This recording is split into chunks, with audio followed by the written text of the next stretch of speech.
Good morning, planetary lovers. Moons in the divine flow of the universal waters of life.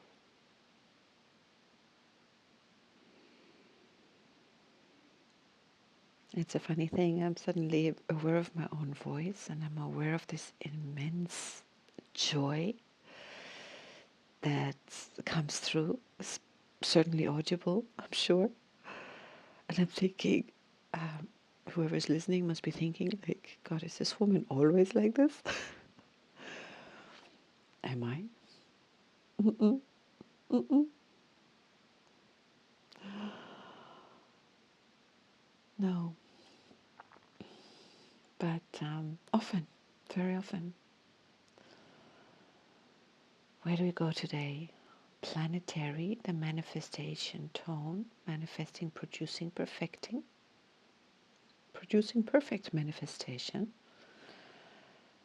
in the flow of life, in the flow of life. You know, sun, wave spell, moon, day energy.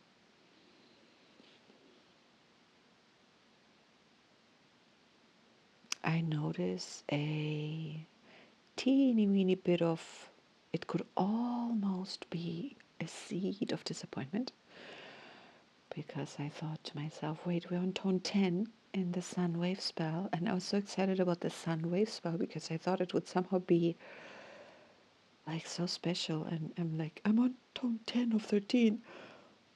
It hasn't been all that. I mean, compared to the wizard or the hand, they were like all that. Oh my goodness. The sun, yeah, well, nice, but normal.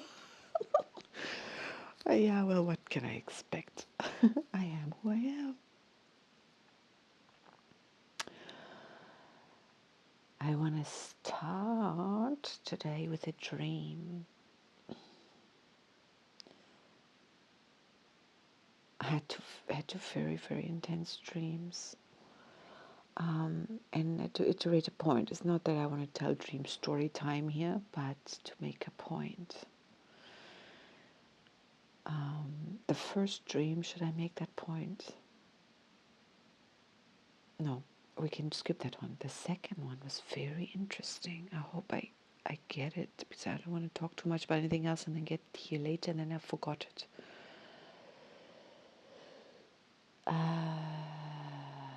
There were two aspects to that same dream.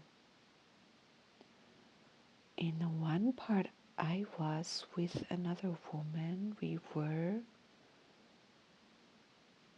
I don't know if it was,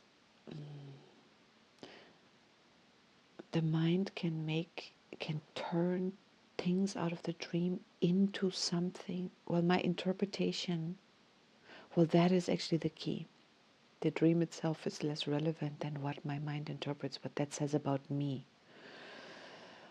But we were projecting an image out to some men that we were villains. We were like really bad people.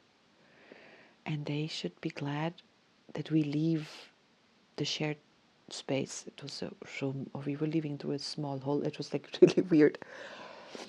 I'd forgotten that part until I'd remembered the other part, or until I really lay for a while. Sometimes I wake up in the morning and then I remember my dream, and then I ask Spirit, please tell me what it is I need to know from the dream. What is the message to me?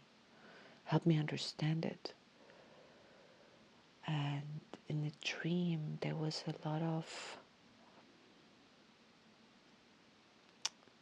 there was toys, plastic toys, and how do I explain that? But they became a menace. It was like a movie where aliens come. Like the other day we talked about the gremlins. They start small and cute, but a little bit of water and a little bit of what else I forgot, and they turn into monsters. So in this dream, it was some other toy thing, and that is a very involved story, but one scene was that the world we lived in was taken over by these toys, and in a possibly a bad way, but all of it, the point being, I'm sorry, it was my interpretation. At some point, I saw a foot of a human, a plastic human, like a Lego build, something like that. The foot was driven into the building we were in, and the foot itself, the shoe, was the size of a hall. It was huge.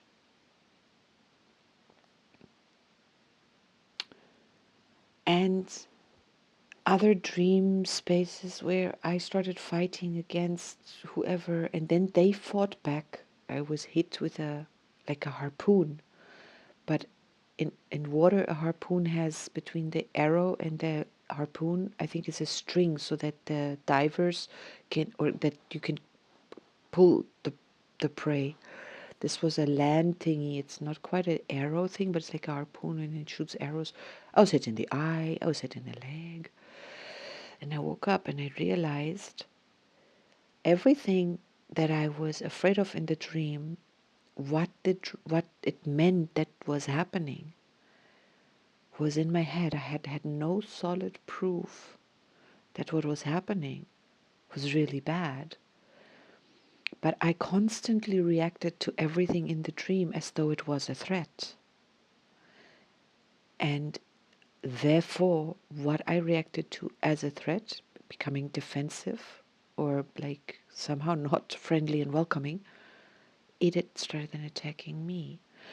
And when I woke up and I realized like I couldn't actually tell, was it really a threat? Was I really perceiving reality?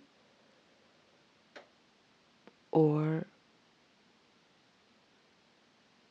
was I projecting? And the other thing that I realized was to fight against it. At that level, that what was happening in the dream is like, I guess, fighting Goliath or something. It's like, this is a force that is so strong, so big, so all taking everything over. There's no, there's no point to fighting this. The wiser thing would have been, okay, pack your bags and leave. But fear really dictated all of my actions. I didn't even get around to reasonable thinking, to rational thinking. And I realized upon waking also that this person who is dreaming does two things. She can't tell her own projection and where she's reacting to a projection, as well as creating a projection of herself for others, like is it called hoodwinking someone? Like I wanted to create an illusion. Like when I was around with that woman, we were just normal people. We weren't crooks at all.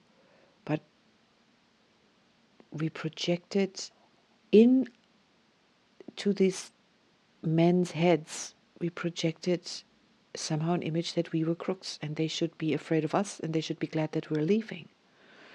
And in the scene where we were leaving, I held the memory in my mind that I had a gun in my hand earlier, which never happened. And I projected that memory into their minds. Whether or not I was successful or not, but they seemed afraid. But again, were they?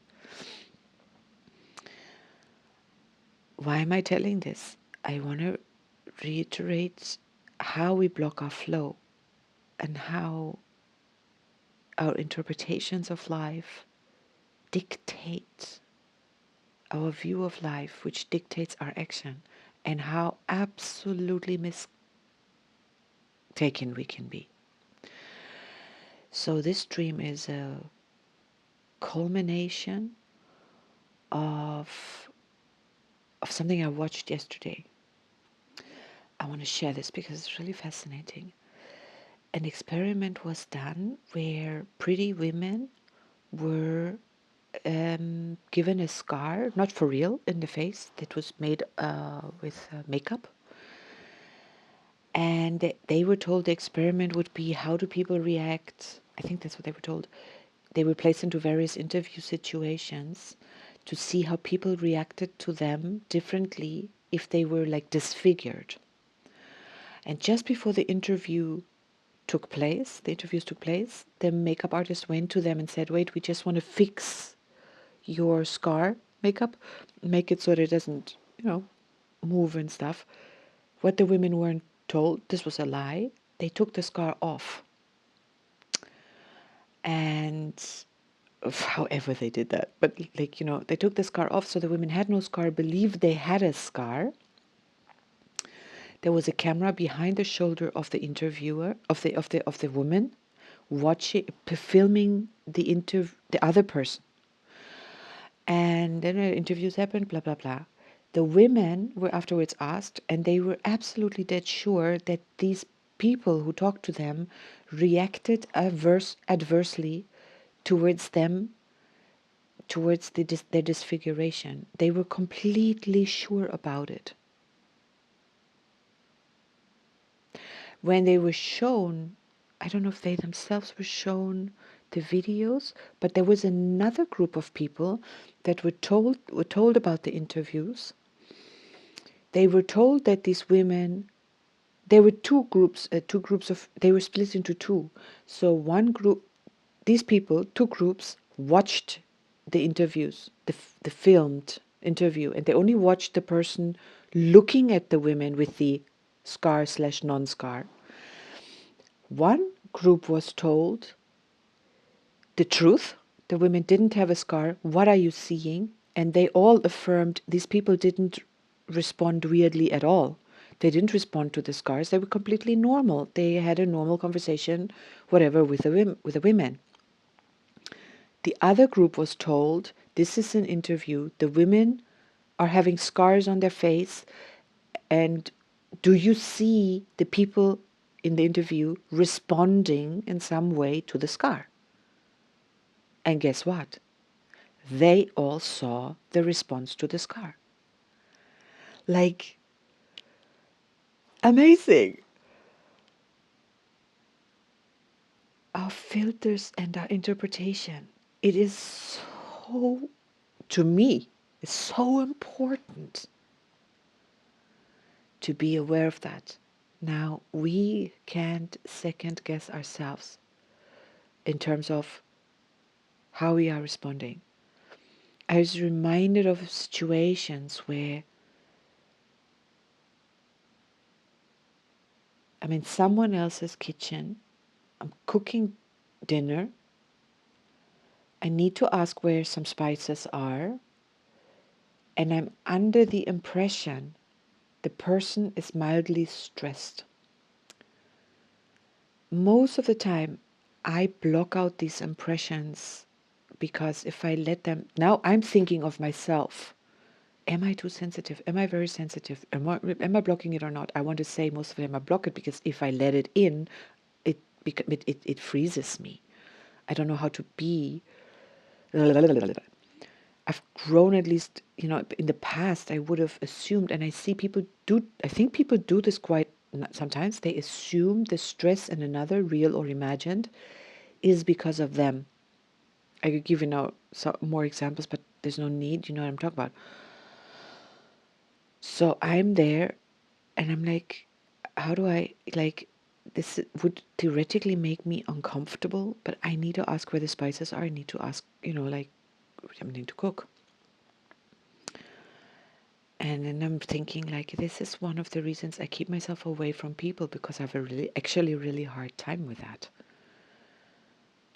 But now I'm thinking, were they even stressed or were they not? Am I interpreting very subtle signals, which is, we have this theme since a couple of years. These psychological profiles are like in everybody's mouths, like narcissists are everywhere. When 10 years ago, nobody talked about narcissists. Now they're like everywhere. The same with empaths. Yeah, we've always known like some people are very highly sensitive, but like this empath thing is now everywhere. And my understanding is whatever, maybe they are real empaths and or maybe non, I don't know, whatever. But if you grow up in a, like your world explodes and could be exploding in like a bombshell, you're growing up in a minefield, you become extremely sensitive to and pick up every subtle clue around you. I have that too. And to make the peace, to keep the peace. And I keep myself away from people quite a lot because I can will only be around people where whom I either can control or whom I don't have to control, because I'm an essentially very peaceful person. There's no need, blah, blah, blah, yeah. But like I was saying, it's still all about this interpretation we have, the filter we have about how we see things. And I've spoken a lot about that. I'm repeating myself, but for some reason, maybe it's important. Maybe it's okay to be reminded frequently. And how do we navigate that? To learn, to ask. That's like, are you stressed? Am I responding to your stress? Can you ask someone that? Is it a measure of how close I am with the person, whether or not I dare to ask that? Or can I even communicate myself? I'm a little stressed. So if you're picking up stress signals from me, it's not about you. I'm just feeling a little level or a high level of stress. Don't let it irritate you if I'm around someone who might be highly sensitive. I may be aware that there's or not. And I'm maneuvering myself into a cul-de-sac because I'm talking about something. Either I'm at the end of a topic, or I don't know my way out, or I'm becoming insecure in terms of like, what am I saying? Like, am I trying to dish out advice, but I don't even have any? And yet I have it, but I just can't get there. Does that mean my audience doesn't need it? Does that mean I'm just not proficient enough? Or does it mean I'm to talk about exactly what I'm feeling, which is a kind of a block in my own flow of words right now?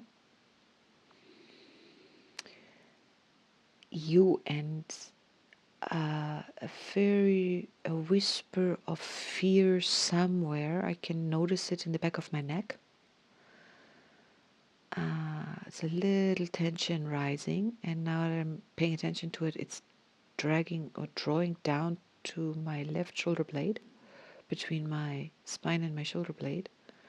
I can feel that space, like energizing. It's not even, it's just a pull. It's like an electric current, like it feels like not really pain, but I feel my body responding. Now that I have this image, I mean, this is a filter of my fascia being fluid, and I know and I have learned, I have heard the information, which is now part of my system. Fascia is fluid.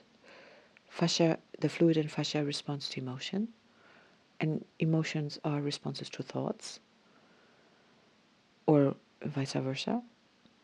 So now I'm imagining, yeah, my fascia is responding to my potential fear thought.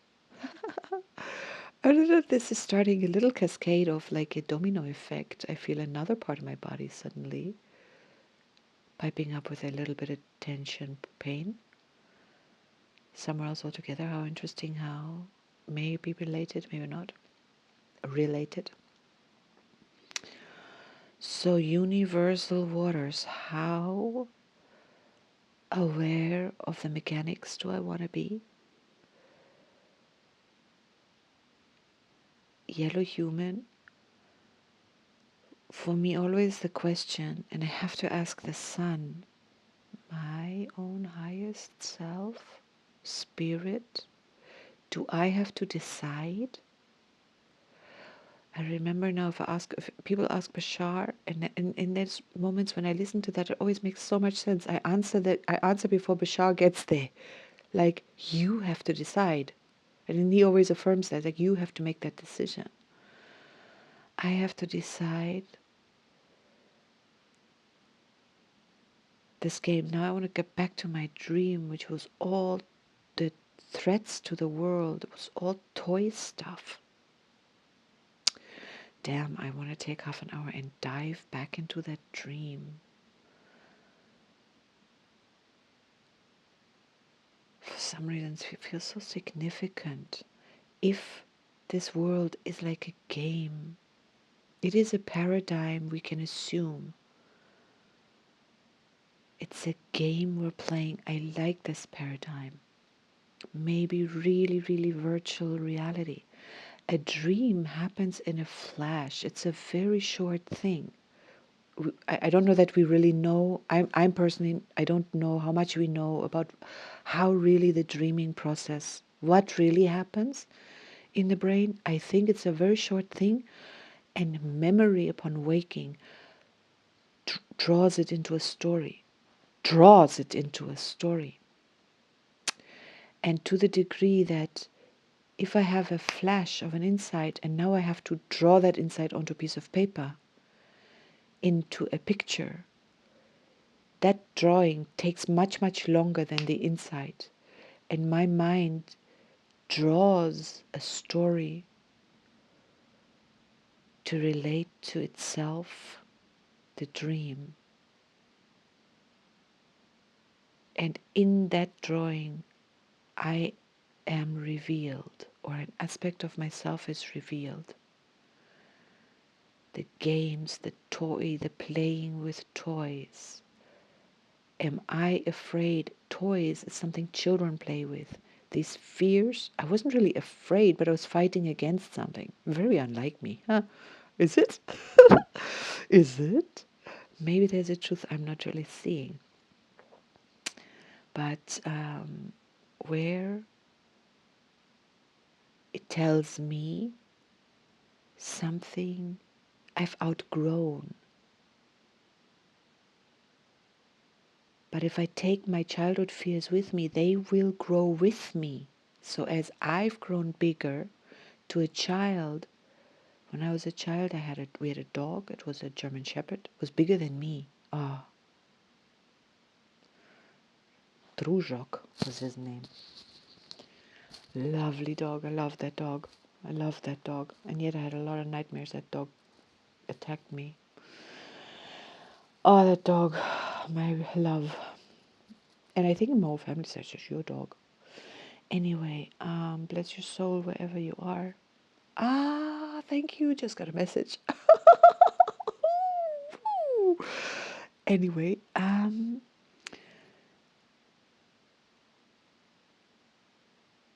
the fears of, then today I've grown. A shepherd is not a big dog. Most of them barely reach my knee, or a little bigger than my knee, maybe. But if I don't let go of the fears, they grow, with me, and then it's like huge. But it's a projection. It's not real. Fear, yeah? False evidence appearing real, FEAR. And the flow, moon. Fear manifests in our body. It tightens us, it tenses us, it can affect the fascia, which then affects muscle functioning, which affects all kinds of things, and motion, movement. And if it is the protective layer and it wants to protect us, these protective mechanisms, fight, flight, freeze. Oh, how interesting. So in my dream, I was fighting. In my life, I'm more of a freezer.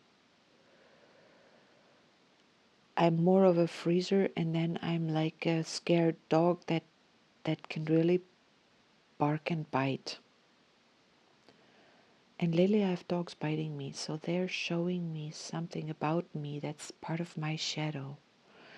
And if my friendliness and my niceness is just me protecting me from my own afraid self, which is also not integrated. the parts of me that aren't integrated, that are afraid, that will, when really pressed into the corner, bite, or that will deny me when hurts me. Like, how do we react when life denies us? Do we serve the shadow, or do we serve the self? And who is the self? Who is the true self? We have a body, we have a mind, we are this conglomerate. Who is the self? And it's an answer everyone has to find for themselves. The less self, the freer.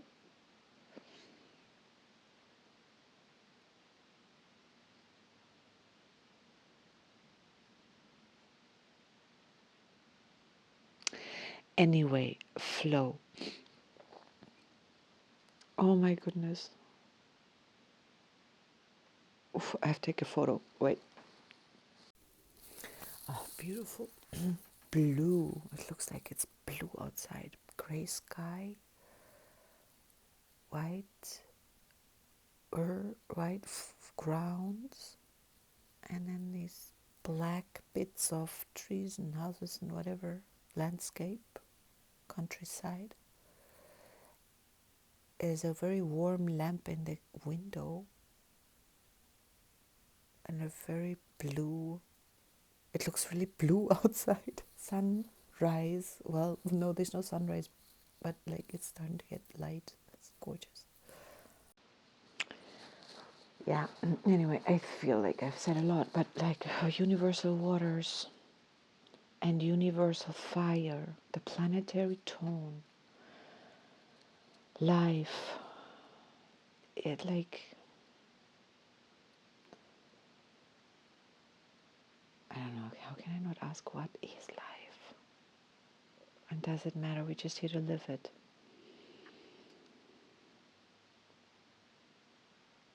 There's so many.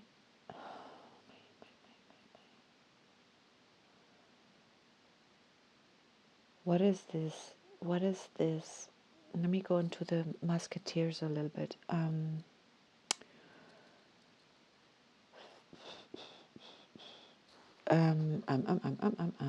So we have the storm as the antipode, of course.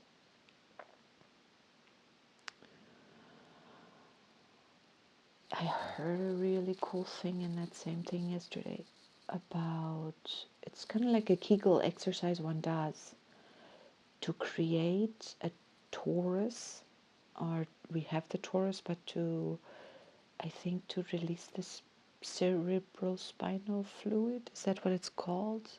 To unblock the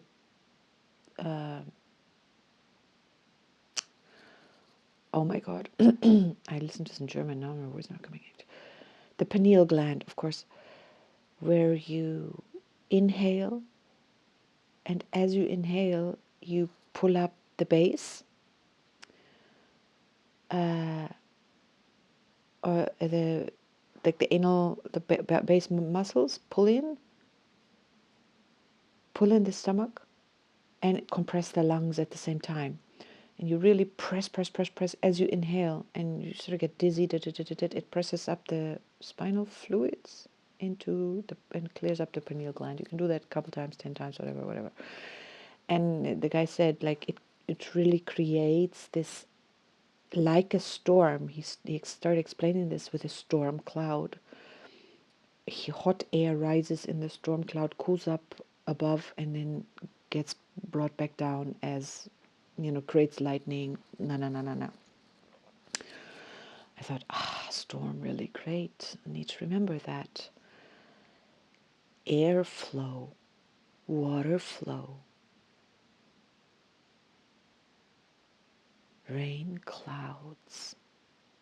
Emotion needs to flow. It may gather for a long time and then it flows. He showed in this video also the very long presentation. I was driving for 5 hours and I had this 3.5 hour presentation running while I was driving, and he had this, it talked about a lot of points, and one of them was also showing video showing soldiers from the Iraq war coming home to their families, where their families didn't even know whether their husbands and dads were still alive, whether it'd come back, like la la la la, la, and suddenly they show up in some public places and they film them, and oh my god,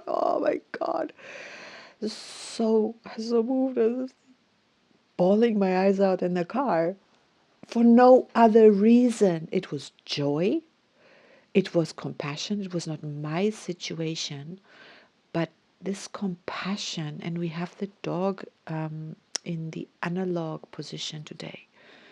Love. Compassion isn't one of the words in the Tolkien, but compassion is possibly a more appropriate word. I'm not correcting José Arguelles by any means, but compassion rather than love. Compassion is such a power force to be able to feel what another feels. And the dog is regularly guided by the mirror. Let me see this dog actually. I'm curious. I'm thinking mirror neurons, and how we are able to feel what. Yeah, of course, the planetary dog is guided by the mirror. Go figure. And the analog to the planetary dog, the antipod, is the planetary sun, who is in turn guided by the star. Oh, I could go deep into that, but it just opens rooms beyond rooms beyond rooms. So this compassion, this flow, this if it's our own pain to feel it, if it's our own joy to feel it, the ability to feel, how important is that to us? There's sometimes a saying that the way in the Western world, where we're no longer maybe struggling for survival, now we sit with depression, we have problems that people who are living in worlds where their lives, center around survival more than the luxury problems of life, quote unquote luxury problems. Sometimes it gets criticized like, ach yeah, yours, this luxury problem of being depressed. When you're fighting for survival, you don't have time for depression. At the same time, I think it's not, my thinking about it is less of a luxury problem, but it's, this, when you're no longer struggling for survival, your emotional, psychological, and spiritual wounds show up because now there's space for them. And somewhere, somehow, that's part of an evolutionary process to deal with those. I mean, depression is a very, very, very, very serious wound or malady, malad. Malad, it's a beautiful word.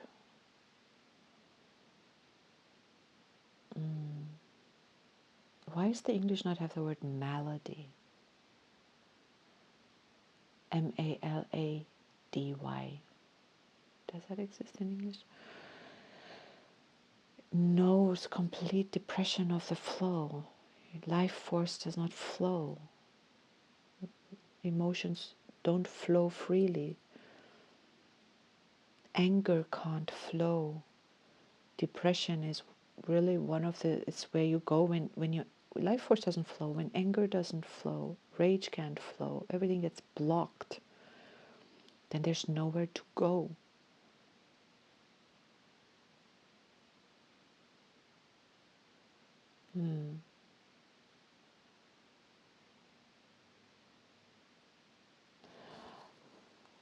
The moon can really help with that, I feel, especially in the sun wave spell where it's all about life. If perhaps this is why the sun wave spell is the fourth wave spell relatively early, 4 in the Tzolk'ins, in the dream spell system, being the tone 4, even though we have 20 wave spells, but I'm still going to mention tone 4 is giving 4 measuring. What was the fourth word? Defining, measuring form. So it's really important what we define here in the wave spell of life. Universal fire will affect everything. It's the end of the first castle, the initiation. What are we initiating? How and what and how? And if we're not flowing, if we're noticing our blocks, the rest of the wave spell is going to show it all up. As I said, the first time I took a conscious spin, I consciously walked 260 days with the Tolkien. It was all shadow work. Every sign showed me its shadow aspects. All my shadow showed up. Like, oh! I mean, I don't know if it was all my shadow, but shadow showed up and I got to investigate it. I got a little distance, also to put distance between myself. This is shadow. This is not necessarily me. Am I identified with my shadow? Do I need to be identified with my states? I get to be identified with the sun. That's really nice. Really nice. But I don't want to be polarizing myself, so I do want to be balanced. And then what was I saying the other day? Tone 7 teaches us perhaps our true center is neither poles, but it's something beyond the poles. It's not either or, it's both and more.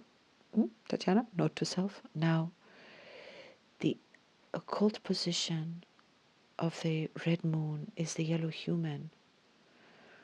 So in the red moon, no. Wait, what am I doing? What am I doing?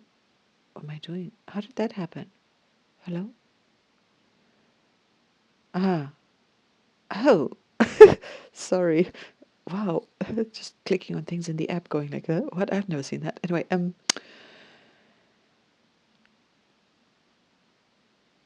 perfect, produce, manifest. Tone 10. Universal water, purify, flow. The yellow human. Free will, influence, wisdom is the medicine, is the unseen, the hidden power. Free will, influence, wisdom. Can we influence the flow? Do we need to influence the flow? How do we influence the flow? How do we make wise choices? I mean, that's to me like this whole spin, since I've been doing this, not this whole spin, this is the fourth wave spell, this spin, this time around, since I'm doing this podcast, quote unquote podcast. Free will and wisdom is like a constant theme. The choices we make influence everything. And where we feel we can't make a choice, this is bad, I have no choice in the matter. I'm looking at the world, this is really bad, these things are happening. I'm responding. In my dream, there was danger. There was this woman who attacked me, and she was like a magicianess. Damn. And she was building this tower, and I went into the elevator, but the elevator only went to the floor she was on. It didn't go higher. There was no, the tower, in my imagination, she was building this tower to overpower everyone. She was building her kingdom, but she was just, strictly speaking, she was my size. She was just a woman maybe creating a piece of art. I never even asked her. Everything ran on assumption. Now, when we look out, I can see this now, like on hindsight about the dream. When we, in our own lives, we believe we are right in seeing what we're seeing. It's a real danger. If we look into the world of politics, there's a real war. There's a real person making real decisions, influencing real people's lives. It's really, real bad. You know what I mean? But what is equally real is that the way we feel affects our own bodies and our own lives. And if we don't understand that and don't consider that to be the most important thing there is. We have somewhere mistakenly learned about egotism. And I say mistakenly, there is egotism that is relatively destructive. I think maybe, wait a minute. Oh, I go into like a kind of a desperation as I talk about this now. I notice myself, my body gets tight. I'm like, my face screws up. My body goes into, like, I go into this, I feel like the way an infant when it cries, the whole body shakes, the whole body becomes, that's how I feel right now. And what does Abraham Hicks always say? When we feel bad, it is because our inner being does not agree with our interpretation of a situation. Our inner being is at all times in the light state, in the sun state, in the enlightened state. It always goes, it's always in love, it's always in joy. We can remove ourselves from that. And Abraham always says, we can't join you where you are, you rooting for your, arguing for your limitations in your negative state. We can't join you there. We can be here and call you to us. We can remind you of your own higher self that is here with us in the light, so to speak. And to become aware, what does it do to our bodies? I'm not universalizing this. There are people whose mission in life it is to address like issues seemingly outside themselves, and they will stay healthy throughout their life because that is what they're here for. In that case, I would say those are very evolved souls. Their health, the whole system works naturally. They've got it. They've learned it many lifetimes. They've got it. So they can now be of that kind of service. Many of us are not here for that. So when we start rallying, first of all, we're absolutely ineffective because we're actually doing nothing. Or we're doing something, we're fighting windmills. And we are surprised at the effect and are not in balance and not taking our body into account. And I really want to take us to ourselves here because I believe that that is really, really important. Anyone who's listening to this, it obviously is relevant. Otherwise you wouldn't be listening to this. Anyway, I've said enough. I can't go on about this. It's so important. It's so important. And when we get out of balance, when life doesn't flow, and it doesn't have to be that all of life doesn't flow, it's just this particular area. It's just one small thing on the body that hurts. It can affect the whole of life, like a stone in your shoe. For a while you walk, you can use your willpower to ignore it. But you get, I'm thinking of this guy, he ran the Iron Man, or one of the Iron Men marathons, with a bloody broken shin bone. Like, for real. That guy ran the Ironman with a broken shin bone. And he was fine. He healed it afterwards, no big deal. Like, I mean, what kind of an iron will do you have? Can you have? Like, gee, human, how amazing. And I'm not saying that this is amazing, but like the options we have, the things we can do. I mean, this is nothing short of amazing. God loves us like anyone, like the human race is an incredible race. And to not wake up every day and think, oh my gosh, who are we? And why would I waste even one moment of my precious life fighting windmills?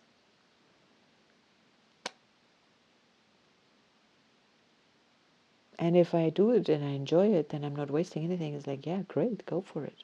But we can twist ourselves into situations where we're not happy with where we're at. And we need to get back to the flow. We need to find a way back to the flow. And there's a way to investigate. Ask Spirit, breathe, be with your breath. The yellow sun wave spell is a great one for this. The blue hand wave spell is a great one to investigate. If we have only our minds that we can ask for advice, that's like asking the very one who created the problem.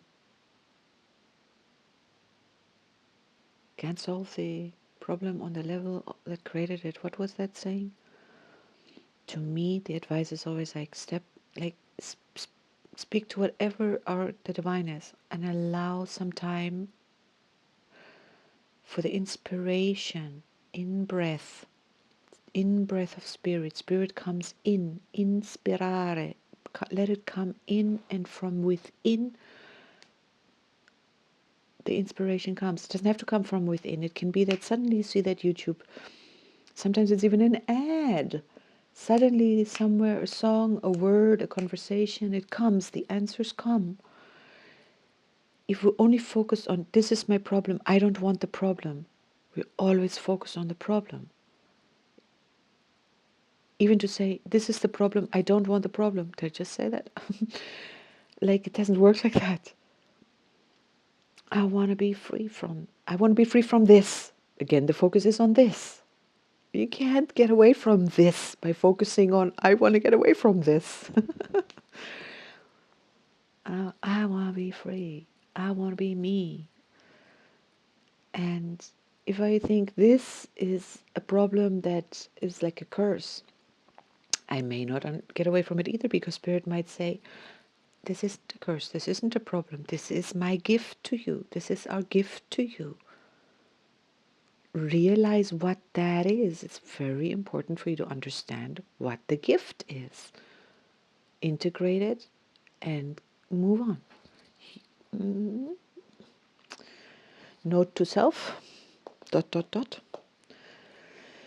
Anyway, yellow human, wisdom. The human is connected to the wind. And this moon is the planetary tone. I want to go back to that for a second, because this is so, so, so important. The planetary tones is like, what was the intention yesterday? It's really, for me, quite important to see the entire wave spell in its entirety. To me, that's a learning process. I'm learning.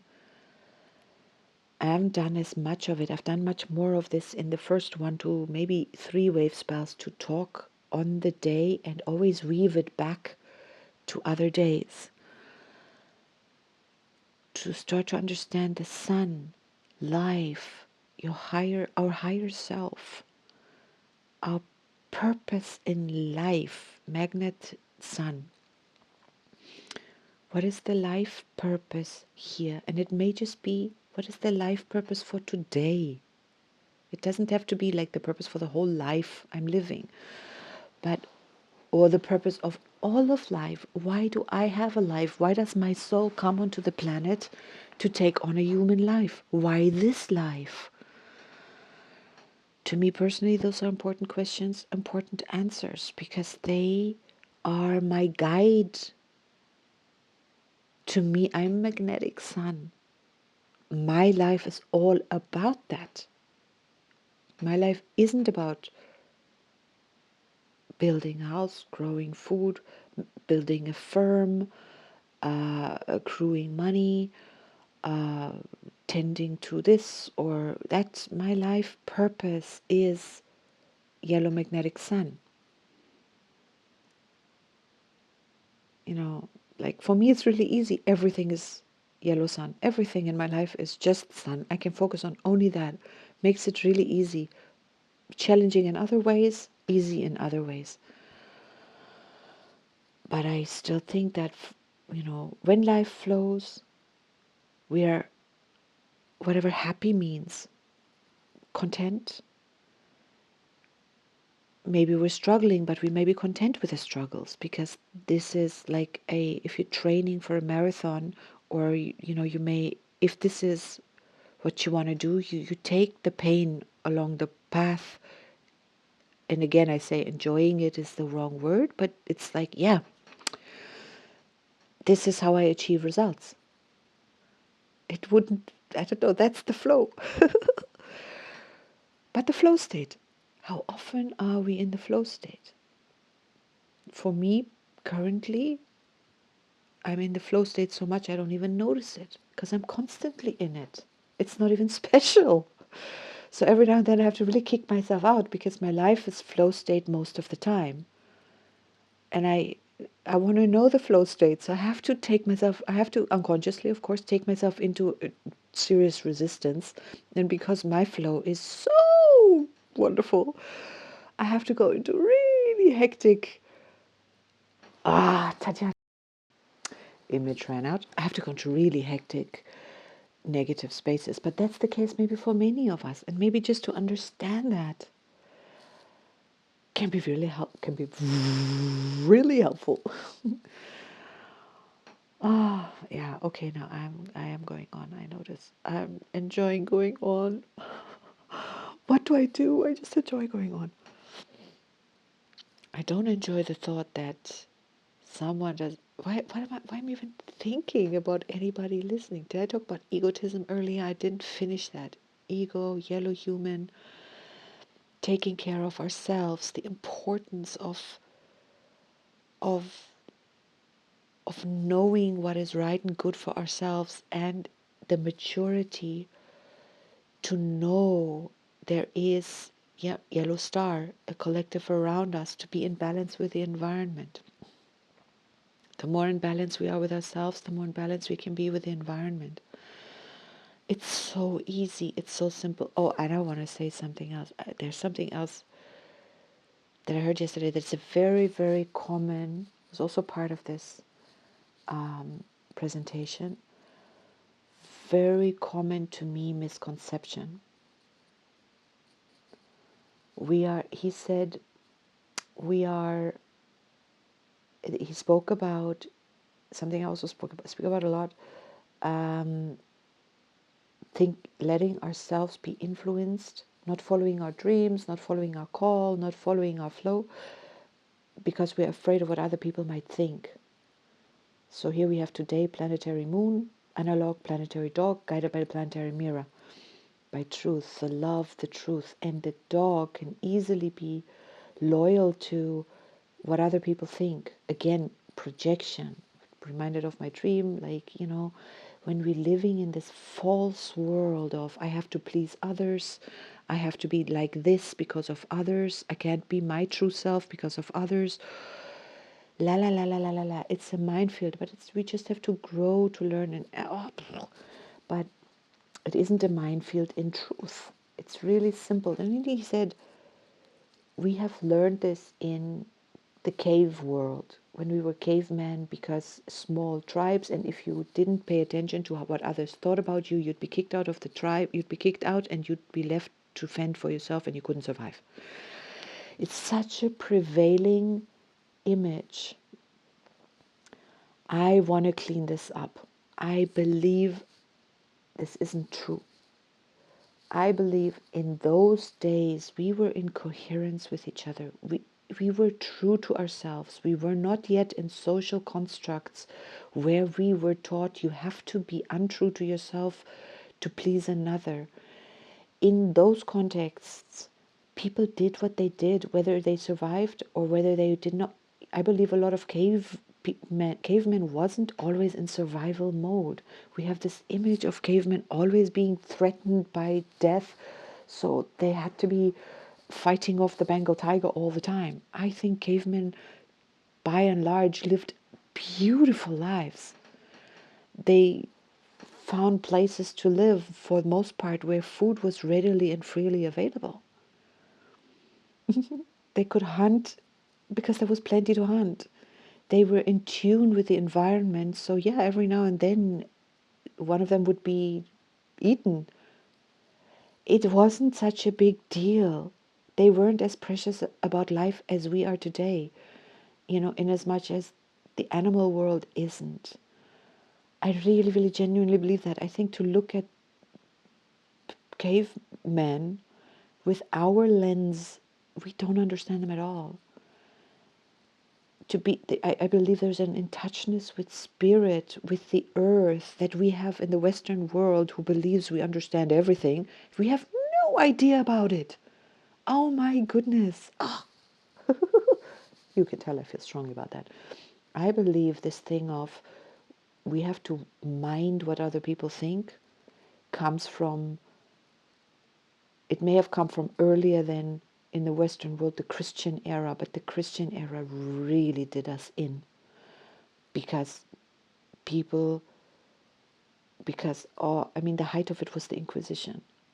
It's like you had to be so careful because your neighbor, if they didn't like you, if your daughter was more beautiful than their daughter and the guy you wanted your daughter to be married to was going to fall in love with a more beautiful neighbor's daughter, it was so easy to just call the neighbor's daughter a witch. She'd be taken out, and now you could try to get the guy who had more money than you to marry your daughter. You know what I mean? I mean, it brought out the worst in all of us, not in all of us, but in humanity. I really, to me, even now I'm talking about, my face crunches up again into a fist. I really don't want to be Christianity bashing here, but that chapter of Christianity and a lot of it following, it's so bad. I use that word consciously now. I'm polarizing. It showed us. We all collectively took it there. Let's make no mistake about that. It showed us how. Maybe it showed us what coherence. I often talk about coherence. What it is by showing us what it's not. When we turn, I mean, the Bible talks, doesn't the Bible have in Revelations, like the end of times is when brother turns against brother? That's exactly the height of Christianity. It's exactly what happened then. Fuck. Burning people, torturing people, extorting, I mean, selling ablution, is it ablutions? Like you selling a piece of paper to a person that they pay, that the soul of their beloveds is released from hell, that they don't even know whether the soul is in hell. I mean, can you get it? I mean, that is what the church did.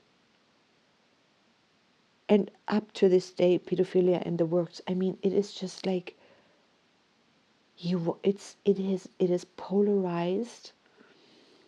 It has split the divine into good and evil, and it has therefore forced itself, unbeknownst to itself, to manifest this shadow it itself has created.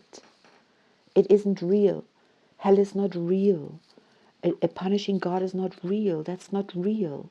All that evil isn't real. Humans aren't evil, but humans are capable of creating evil, and we've done so superbly. I mean, we are the masters of it. We have created this so-called devil, and we're manifesting it. Planetary tone. Ach yeah, come home to us. What are we manifesting? Are we manifesting a life where we're living by the standards of others or what other people think of us? And if we don't, we imagine, we just act carelessly, like we see people do sometimes. Like, how do we move into, how do we have to, I think we have to, we want to make the world a better place, make ourselves a better place, move into coherence with yourself. You will be in coherence with the environment. We'll be aware of the environment, or otherwise we don't have to always be aware of the environment. We have to collectively learn to speak up.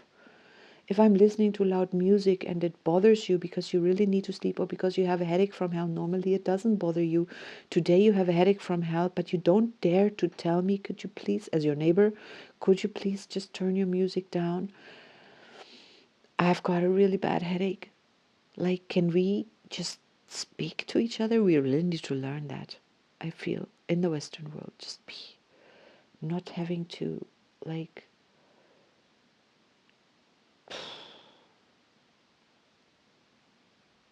but How do we get there within ourselves? How do we get to that place of peace within ourselves without having to be scared? Peace based on fear. Whatever my show was dreaming me,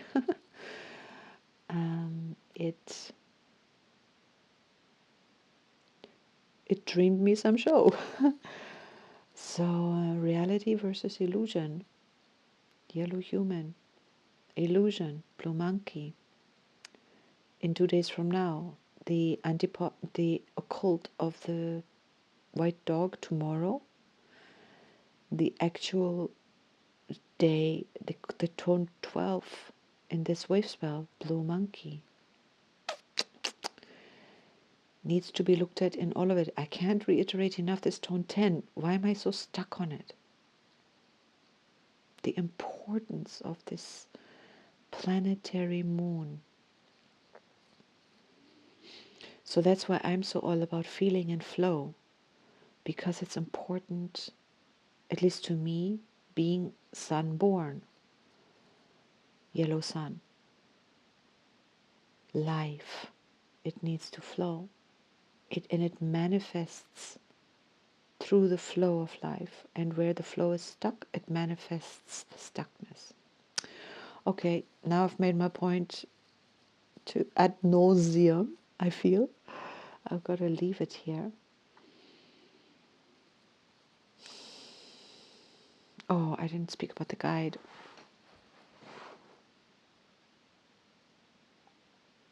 Red Earth. Navigation, evolve synchronicity. Can I start to cry? Of course. I mean, the fact that I don't know this off the heart is it's very telling, but I don't, and it's okay. I love the surprise. I do. Oh my God. I mean, this is incredibly amazing. I can't even go there. Of course, synchronize with the flow. It synchronizes us with the earth. Yet the wisdom of the human is to be just in synchronicity, to just be in coherence with the environment. We don't even have to make choices anymore because the choices happen by themselves. It's flow. And it doesn't have to be all the time, but it was more and more. Life is so elegant and it just flows and it's beautiful. And yesterday, the star, the solar star, can we get it already? So easy. It's so easy. Life is so easy. This game is so easy to play. And when we're in peace, now we get to make choices based on entirely different paradigms. I've still got way ahead of me still, but I'm really excited about it because there's a lot of things I don't know. And a lot of things, if I take my past ahead of myself, I'd be like, I never knew this, I'd be scared. I was scared for this a year ago. I was worried about this a year ago. I should stay worried about it. No, I shouldn't. I'm going to be curious about it. I replace fear with curiosity. Let's see what else can come. Let's see what I don't know. Well, let's see what I know. I get to know. Let's see what I can learn. Let's see what surprises life can show me. Let's see what curveballs it throws me. They won't always all be positive, but I can't block life from throwing me stuff if I'm going to want not to be thrown anything scary or that's going to scare me for a moment while I misinterpret and think it's a big fat shoe that's going to trample.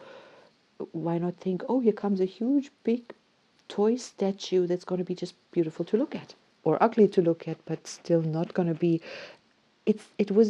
I assumed this big shoe was going to be a big human that was going to trample everyone actively, intentionally, not accidentally. Oh, well, okay. Enough said.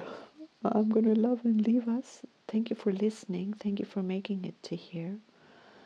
I appreciate. I don't know if I can appreciate you for listening because I don't know if you are listening, but I appreciate myself for speaking. I appreciate the process for myself. So, Tatiana, I'm just talking to yourself now. Have a great day. Synchronized, flowing, loving, compassionate, wise, and the challenge today. Ugh, the storm, self-generation, catalyzed energy. That's the challenge today. I'm not going into that. I've spoken a little about the storm today. No worries. Just flow. Never mind the challenge. Oh.